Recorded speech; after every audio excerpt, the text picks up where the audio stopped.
Hey guys, it's Avenger, welcome back to the channel.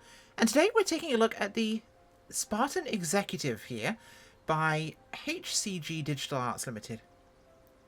Now, there's another one on the market, I believe, that's coming. I'm not sure which developer it's actually making it, but I know there's going to be another one as well. However, it's the first we've seen of this 1930s aircraft, and it's quite an interesting one. It was originally, obviously a cabin monoplane design, built by Spartan in the 30s and early 40s. And the 7W features an all-metal fuselage with retractable undercarriage, and it was very popular with affluent buyers as a bit of a runaround business aircraft, a bit like the Staggerwing of a similar type. Now, it was originally designed for that express executive market, and it had performance and comfort. It was built during the Depression, and it was originally, the company was a brainchild of William Skelly of Skelly Oil, so he wanted a fast, comfortable aircraft to support his tastes and travel for his business. So it was originally, like I said, 1936, and they made 36 of them. And we had a number of variants, including the Executive, the 7X, 7WP, mostly with different engine models on them, and there was export models to China. They did see some military service as well in China, the Spanish Republic, the Royal Air Force, and the US had them in the Army Air Corps. Yes, and there were 16 examples impressed from civilian owners, all but 2 survived to return to civil service. Now, of course, there's a capacity of 4 people, length of 26 feet, wingspan of 39, 8 feet off the ground. Power plant is a Pratt & Whitney R985 9-cylinder radial engine, producing 450 horsepower, which has a max speed of 223 knots, a cruise speed of 187, and a range of 870 nautical miles. So it's quite a capable little beast. You get up to 24,000 feet. You know, for a 30s aircraft, this is a real mover, actually. Similar kind of era to the things like the Fairchild 45, the Beech 17, as I mentioned, the Staggerwing, and the Model Orion from Lockheed, the Junkers Ju-60, the Northrop Delta. So a lot of similar era types that were fitting the same role. Now this comes for €24 on the sim market. Prices, of course, will vary. Now it comes with new propeller simulation from the sim, computational fluid dynamics, custom sound pack, which does sound very nice. Supports the GNS 530 Cap 140 autopilot. It's not the original period cockpit, it's a modern representation of one of these flying now. So those of you who want your creature comforts and VATSIM compatibility, you will be very happy with this. We have window icing 4K textures, a manual with full details, and lots and lots of details. It does come with a number of good liveries here. I'm sure we'll see some more added to the sim as we go on. Let's take a look at her in the sim world. Let's go outside first. We're at Darrington Municipal from Orbex. Very shiny. Now, the exterior skin is pretty simple. The modelling is well done, but the riveting detail, whilst normal mapped and given good details, is kind of dark and just generic.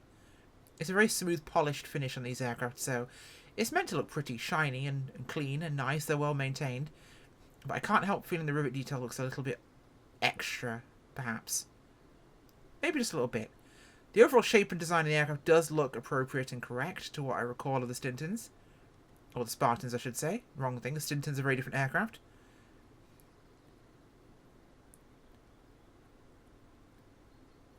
Generally decent modelling. The rivets do bother me a slight amount. It's not the end of the world, but it does kind of bug me a little bit. And you'll notice we have 2 sets of flaps. We have here, and we have another one here, which we'll see in a minute. A body flap. Let's go inside. So in the cockpit, we have all the usual accoutrements we'd expect. We even have an ashtray you can open and close. Yoke here. Fuel selector down here. All our usual accoutrements, parking brakes, etc. Now we're going to turn our electronics on whilst we get going here for a second. Put my avionics on for the start because I want to just do the night lighting. Panel lights on, cabin lights on. And we'll go to nighttime.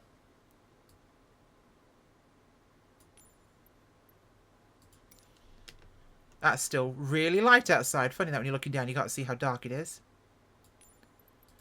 Night lighting is pretty nice, actually, I will say. Cabin lighting as well. We'll turn that off just to get a better look at how that will appear. So night lighting's pretty reasonable. Let's go back to daytime here.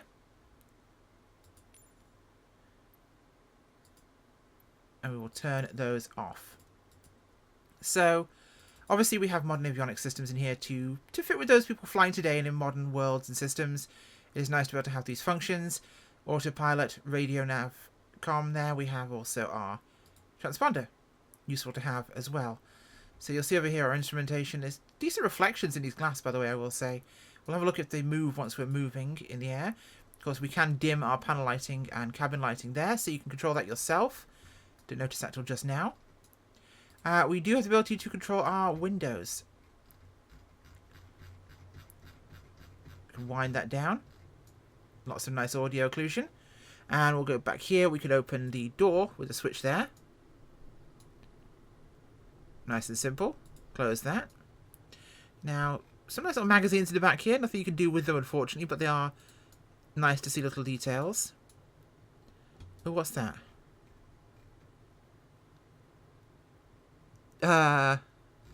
Excuse me?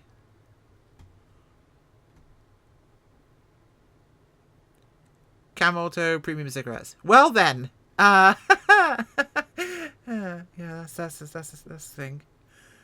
Some more books in the back. Okay, so starting the aircraft. We've got our fuel selector set. We've got our mixture is here. Put that in for now. Everything's set as it should be. Crack the throttles open. We'll go to our fuel valve. It's open. Our fuel pump switch is on. Mag set to both. We'll go to primer 1, 2, and 3, and 4, and 5. Clear prop. Nice.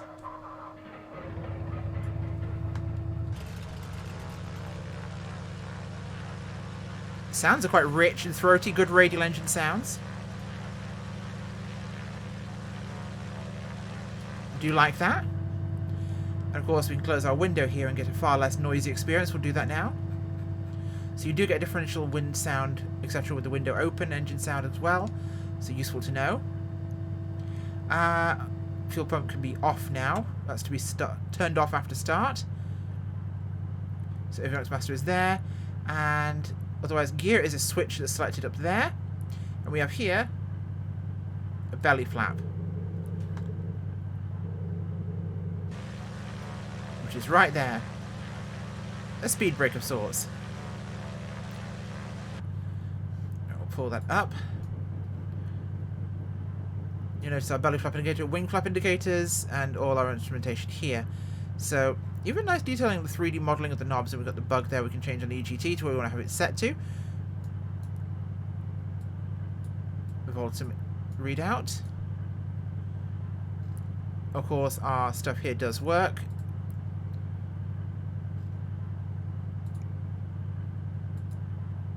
There we go. Okay, let's take her for a spin, shall we? Now, I will note you will want to basically bring back your trim initially, because she wants to nose over quite easily. So, let's turn that off there. I've forgotten to turn on my head tracking software because I'm a ditz as usual. So we'll start this up now. And watch it stroke out. Nope, for once it decides it wants to start normally. So, there is a dog. So is my parking brake selected? Yes, it is. Right. Start manoeuvring here. Ooh, it's quite powerful on the ground. You have to be a little bit careful. Now, the window pillars can be a little bit irritating on the ground. It's quite an interesting view. You have a very closed front of this cockpit here. Very streamlined split windshield. So ground handling can be a little interesting. We'll keep a bit of taxiway visible on our side there. We'll give it some power.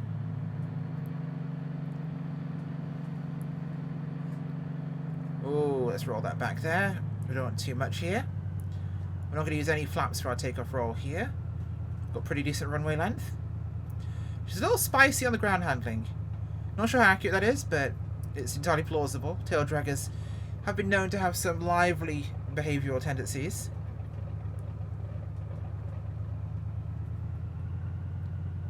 Come on, a little bit more power. She needs quite a bit of power to get moving, and then when she does get moving, she starts to really go. So it's a heavy aircraft.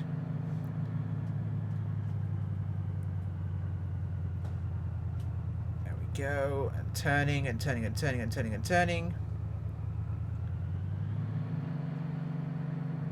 There we go. Runway is here.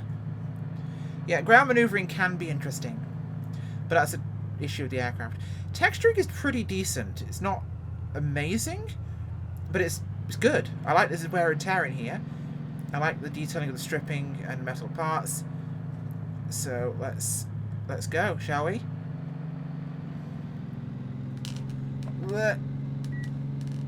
It's a little spicy. Trying to keep the nose. Oh wow, that was insanely fast. Okay then.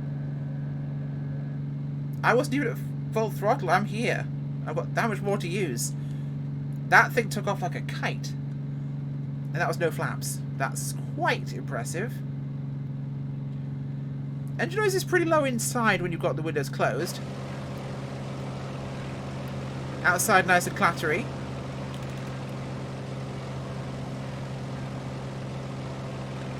You know, speaking of which, I'm surprised we haven't seen many of the smaller regional Orbex airports come back they did for FSX. I'd love to see some of those. Especially some of the ones like the farm. That's my favourite one. In the air, the aircraft's handling is pretty good. Trim is a tiny little bit sensitive. Again, could be a tendency of the aircraft. Visibility once in the air is pretty good. The window is pretty obstructive. The pillars at the side of the A pillar is pretty big, but that's again an aircraft component there. Flight handling is reasonable. Fair. Trim is well behaved if you use a wheel. Precise enough, at least. I like how it flies. Once you're actually set up to a decent amount of power, she'll get going really quickly. Did I pull my gear up? I did pull my gear up. Yes, I did. It does have a tendency to yaw quite heavily on takeoff roll, which is something I've noticed with some tail draggers in this sim. Not with all, but with some. And you can counter it. I didn't have it the first time I took off. This time is the second flight I've taken in the aircraft.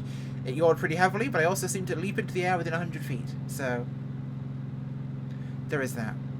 Alright, let's pull this back. I don't know if the belly flap is meant to act as a speed brake, but we're going to test it right now. Oh, it works. Yeah, it works. Let's pull that back in. We'll put the gear down now. That'll hopefully act as a more useful speed brake.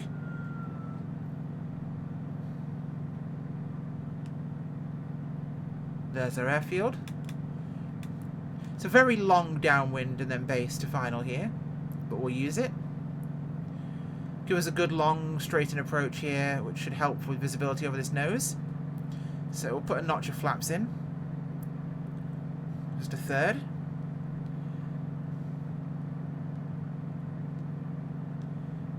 A little bit off center here. We'll give it some trim up here. Move my head around my microphone to be able to see my... There we go. I'll move my head down and I can actually see my airspeed indicator. Second notch flaps. We're still pretty fast, so let's burn that off, shall we?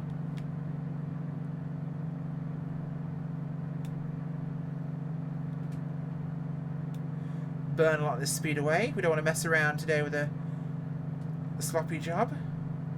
Does make seeing the runway kind of hard, if I'm honest, but that's just me. It's my own personal stupidity. We're kind of warm here coming in, quite fast.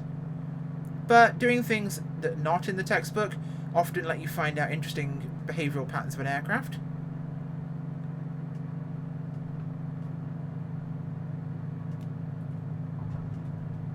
One wheel, two wheels. Both wheels are usually useful. That's a ridiculously awful landing. We'll abort that. Bring the flaps up. Bring the gears up. That was terrible. We'll do that again. It's like a 12-year-old flying it. In fact, there are 12-year-olds that could have flown that better. I won't insult 12-year-olds. I'll say a 9-year-old goblin was flying that plane. They just want to have mayhem. In fact, I'm pretty sure it's written somewhere in the Goblin Code of Chivalry that mayhem is rule number 1. And then I'm pretty sure they needed to get a new person to write the Goblin Code of Chivalry, because whoever was writing it got stabbed. Probably. I'm not a goblin, I don't know the wording. Right, we're downwind. We'll do this slightly less awfully. She's very slippery. That much is true. That belly flap might be necessary for actually burning off speed here. Obviously designed to be slippery and fast. It's meant to be a quick aircraft. Cruise speed at this sort of 187, 190 knots at this era. Very impressive. Powerful engine. Streamlined aircraft.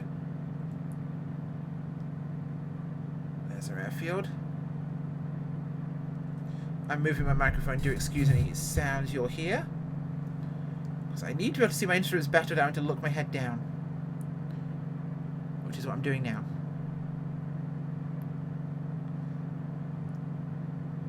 Okay, let's let ourselves dip some altitude there.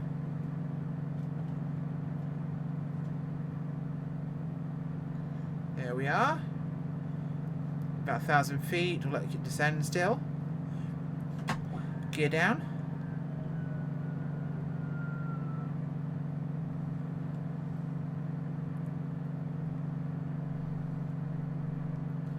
Turn to base.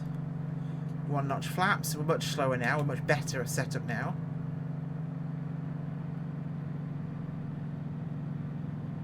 There it is. Quite low here, actually, if I'm honest. But 750 feet. And now we're in a maintaining altitude setting, which makes this much more suitable.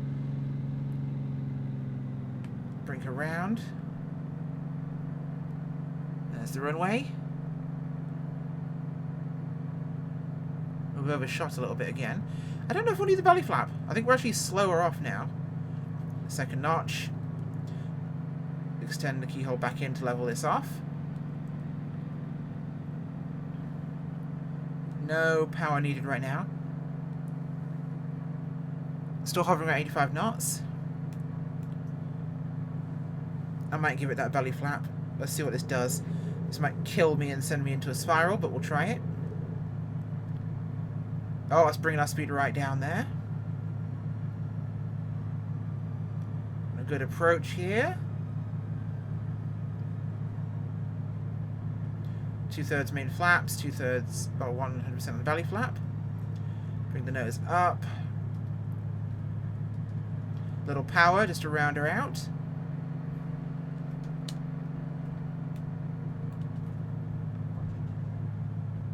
Little skip.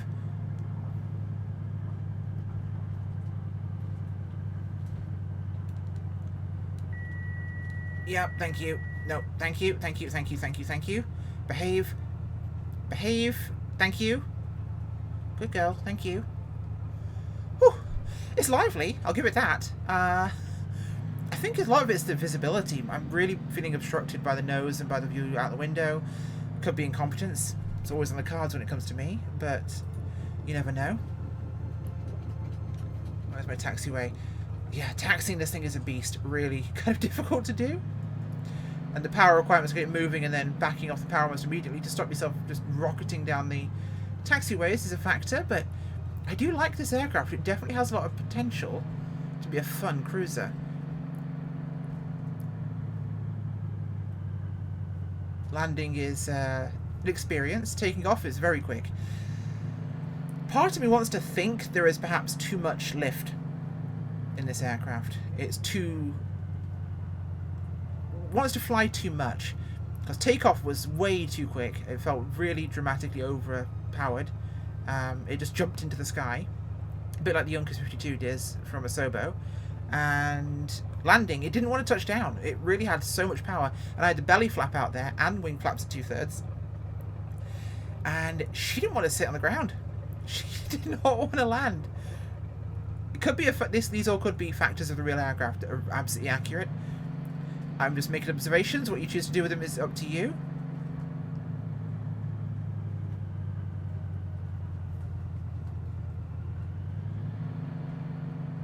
Come on, let's go. That happened. Yeah, don't touch your brakes. Even taxiing, she's very nose heavy. Well, the Stinton Executive. Elegant, beautiful, fast as hell, and spicy individual. I remember when we only had Milton Sheep's one back in FS 2004 FSX days. Having this one's quite nice. Well, make your minds up, guys. Thanks for watching. Bye.